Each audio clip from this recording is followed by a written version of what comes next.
Okay, so in Python, you can either make simple projects, very complicated projects, or something in between. So, what I have presented here today is a password generator that I made a while ago. However, I want to show it just to give an example of the many projects, a wide variety, that you can make using the language. Now, just looking at the source code here, it's, yeah, it seems very long, which it is, and complicated, which is not. So, just to show it in action, when you press save and run, it's going to generate a random password. And each time that you press save and run, this is on Codecademy, it will generate a unique password. Now, the chance of it generating the same two passwords in the entire function's lifetime, or even twice in a row, it's very low, but it's still possible. It's a non-zero chance. Of course, if you use password security testers, I've used two. They say that computers would take trillions of years to crack it, but take that with a grain of salt. But it is fairly secure. So, just to show you how you can make it, or at least the build and makeup of the project, of course, I have the comments here. And the lines 4 to 6, what they do is that it just sets up the aesthetic part of it, and then the downward lines here, the lines onwards, that just sets up the second component of the generator. Now, the most important line of code in this, in my opinion, is line 9, which has import random. When you import random, it imports a function which allows for the system to pick an element from each of these sets and randomly generate it. Now, I'm not really too sure if there's a way that you can make this without that line, but if there is, I am not at that level of knowledge or skill as yet. So, you have import random. Now, lines 11 all the way down to 51, they're just sets. And what they're doing is that they're outlining all of the different elements. And what the function is going to do is that it's going to look at each set one at a time and grab out one element from each of them at random. Right?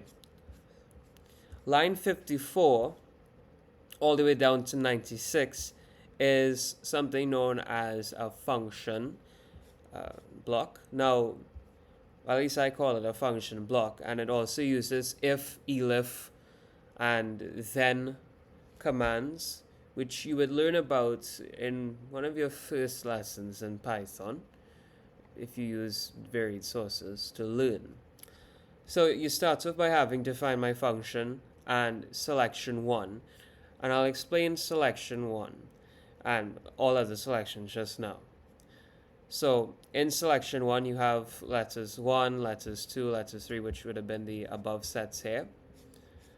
And of course, it's saying that if this is selected, you take a random from there. If that set's not selected, then you go to this set and then take a random there. And it does that same pattern up until, well, letters 13, and then it does it for numbers 1 to 6, and then capital letters 1 and 2.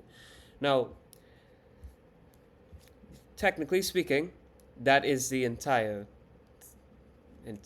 source code right there. Technically speaking, you have the aesthetic component, you have your different sets, and then you have a function block. And of course, a comment here that just summarizes this.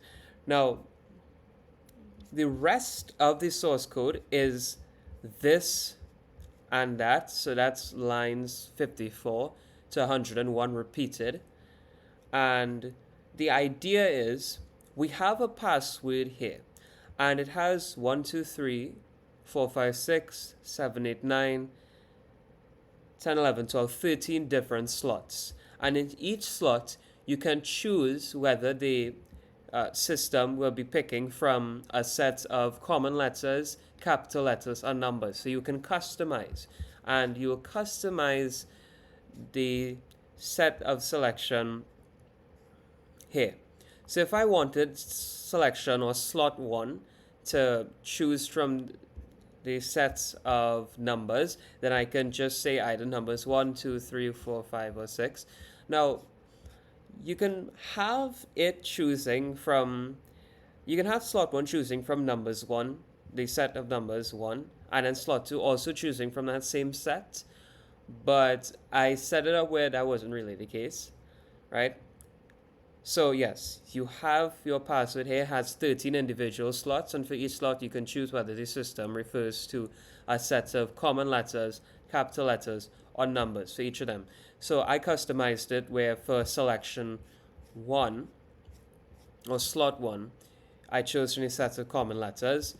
So slot 2, capital letters, as you can see, capital letter. Set 3, of course, would be capital letter as well, yes. And set 4, common letters. And then, of course, you go to selection 5, it would be numbers. Numbers, common letters, numbers, common letters, numbers, numbers, common letters, right? Now, what I can do is I can change it up, right? I can change this to, capital letters or common letters. And then for slot 5, which is here, it would be a letter instead of a randomly generated number, right? So it works for slot 4, 5, 6, 7, 8, 9, 10, 11, 12, and 13. Of course, this is the final part. Once you have your system and it knows what it's going to generate, it actually needs a command that tells it to make the generation appear on the screen, and that's where the print comes in. So it would have your return value 1, 2, 3, and 4 up to 13, which basically is prints out the selected numbers for each slot from slot 1 to 13. So to summarize, you have an aesthetic part or a title, and then you actually have where the password will be generated. The password itself has 13 slots, and for each slot you can customize whether the system chooses from a set of common letters, capital letters, or numbers. And I customized it where selection or slot 1, 4, 7, 8, and of course 12 and 13, if I counted that correctly. Let's see. 1, 2, 3, 4, 5, 6, 7, 8, 9, 10, 11, 12, 13. Yes. I chose for those slots to choose from a set of common letters, like these. And then, slots 2 and 3, they choose from the sets of capital letters. And 5, 6, 8, 10, 11 choose from a set of numbers. And of course, you need to have your sets laid out in the system, so I have it here that the system can refer to it. So I'm just gonna scroll through it slowly so that you can see. Ignore that part. Really sure, yeah. So I'm just gonna scroll through it slowly so you can get an idea of the source code. I've been jumping through it.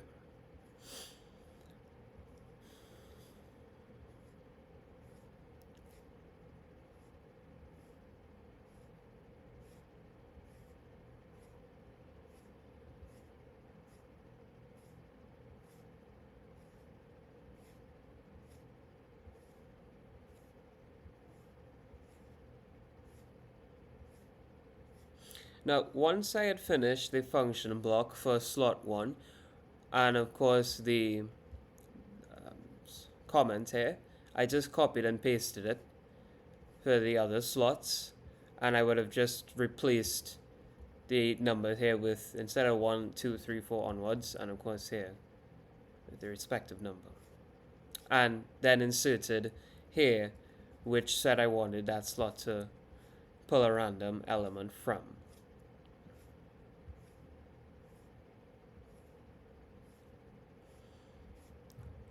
So really and truly, you just have to code about 100 or so lines and then copy and paste for the rest.